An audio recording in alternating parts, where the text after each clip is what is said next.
We are now in Borobudur, this is Central Java, and we have our guide here. You can see the rock So here. I'm just okay. Sorry, my name is Pangga. I'm from the Borobudur Conservation Office from the Ministry of Education and Culture of Indonesia, and I'm just gonna give a brief introduction into the history of conservation for Borobudur.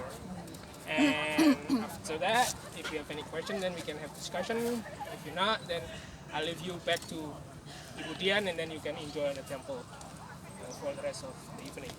So, just a bit of history of Borobudur is that Borobudur was built during probably around 8th until 9th century. So it took around less than 70, maybe less than 100 years to be finished. And unfortunately, until now, we don't have uh, any many proof of the building of Borobudur. So only two inscriptions, stone inscription that we can interpret, we can assume to be connected to Borobudur. One is dated in 824, and the second is on the 842. Both inscriptions said about the building of Bumi Sambara and also Jinalaya. Sambara Budara, then changed into Borobudur, Barabudara into Borobudur. And Jinalaya is also another name for Borobudur because Jina means Buddha, so Jinalaya is the house of Buddha. So it fits with Borobudur as the house of the Buddha. It consists of 10 levels, 7 square level on the substructures, and then 3 circular level on the top tiers. So in the foot we have the relief of Karma Vibhanga, the law of cause and effects, and then on the first gallery until the fourth gallery we have several stories about the story of the Buddha, about the story of the reincarnation of the Buddha himself, about the Sudana when he searched for enlightenment and then become the future Buddha. And then after all relief, visitor will be guided into the top tiers, into the top part of the Borobudur, which is actually represent freedom, represent enlightenment, because Borobudur temple itself is not a place to worship, it's a place to study through the relief. So in the ancient time, presumably the monks then study the relief one by one, and once they finish all the relief, supposed to be enlightened, supposed to be freed from the suffering of the world. And because of that, the gallery from the third until sixth floors is like enclosed, so you are protected from the outer world when you are walking through. But once you finish all the reliefs, you will then reach the top part, and on the top part you will see the surrounding area. So it's kind of like being freed. It's kind of like a gift also, because you already reached that part by reading all the reliefs. So that's presumably the symbolism of this architecture of Borobudur. But unfortunately, this function of Borobudur, the original function of Borobudur, didn't last long.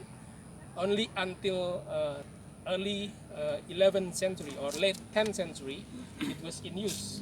After that, because of the seat of power moved from central part of Java to the eastern part of Java, it was left abandoned, not in use anymore. And until probably until late 18th or early 19th century, when the temple was resurfaced again. You can say resurfaced, quote in quotes, although it didn't. The local people still remembers the existence of Borobudur, obviously. But in the early 19th century, it was already in ruins, and when Thomas Raffles from the British government came to Java on the 1811 until 1816 for 5 years, he noted about the existence of Borobudur already in ruins, and he put it on his books published it in 1817 called The History of Java. And that's the beginning of the popularity of Borobudur. Because of the mentions in the books, the international or the Europeans community knows about Borobudur. When they visited Java, they will come to Borobudur. Obviously, when they want to visit, they want to see the big temple of Borobudur.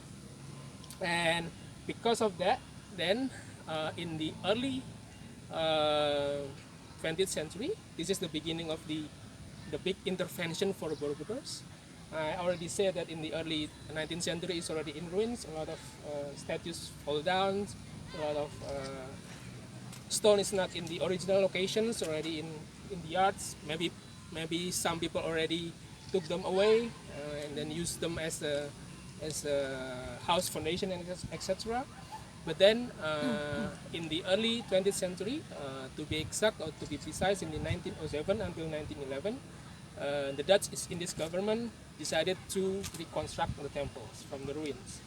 And for 4 years, the East Indies government successfully collected all the scattered stones from the yards, from the people's house and everywhere, and then tried to match the stone with the original combination, and then to put it on the original position. So the shape that we saw today is the result of that reconstruction in the early 20th century.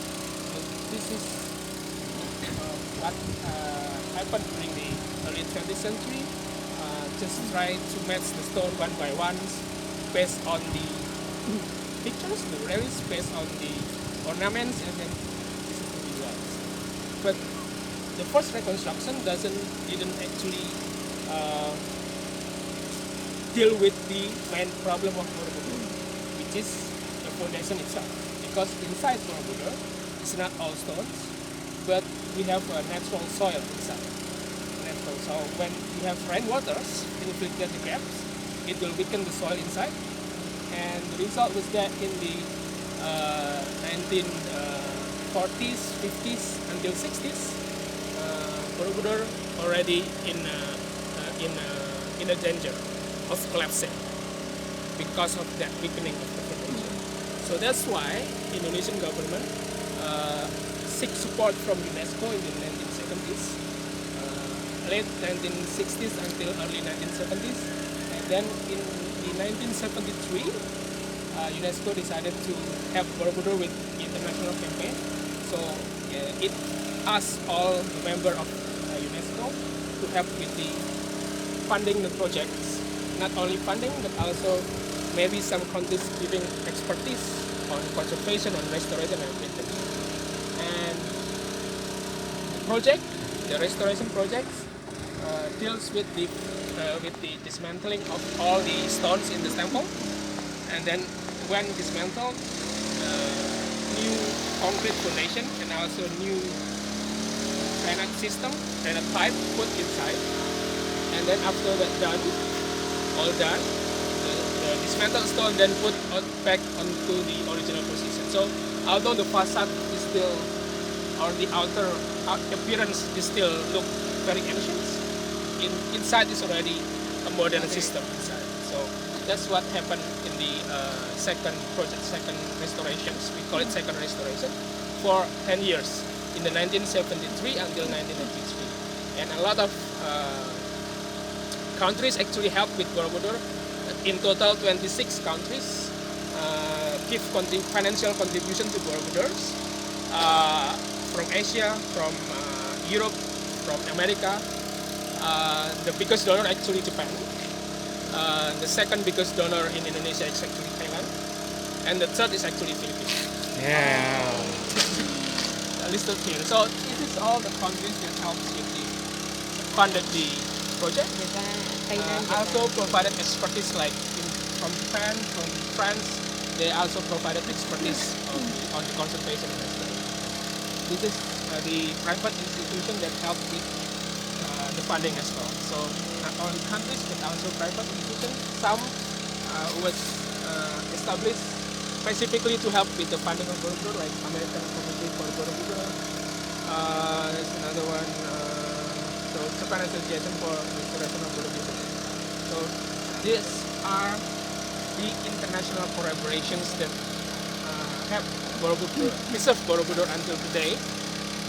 And then it finished in the 1983, inaugurated by our President Soeharto.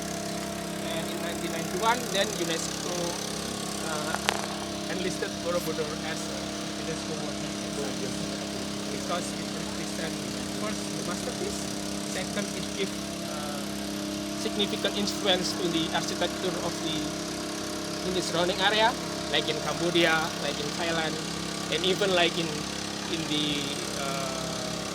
East Java as well. And then the third is that in Borobudur we also have a very tangible relation with the local culture in the surrounding area. Like when you saw the relief, when you observe the relief, one of the relief depicted the process of pottery making. It's still happening today. It still happens today in one of the villages in the surrounding area. So if next time you visit Borobudur, also visit the cultural area of the Borobudur. Not only the temple, but also the cultural area because it pulls with local cultures, dancing, pottery, and everything, culinary as well. So you can enjoy the local life of Borobudur as well. Any questions? What exactly was the contribution of the Philippine government? The contribution was in financial donation. So in the early 1970s, UNESCO made a call to all the members, and then some of the members then made a pledge to donate money. Philippines was one of them, and from the pledge, then UNESCO will give like you can pay it for one time, or you can how does it say? Installment like that, something like that. So. Philippines was one of the countries that pledged to help with the funding of Borobudur project. Do you have an idea like I have the number, but I don't remember it. Gusto na tayo mag-Marcos. It is in my files actually. may also listen see dapat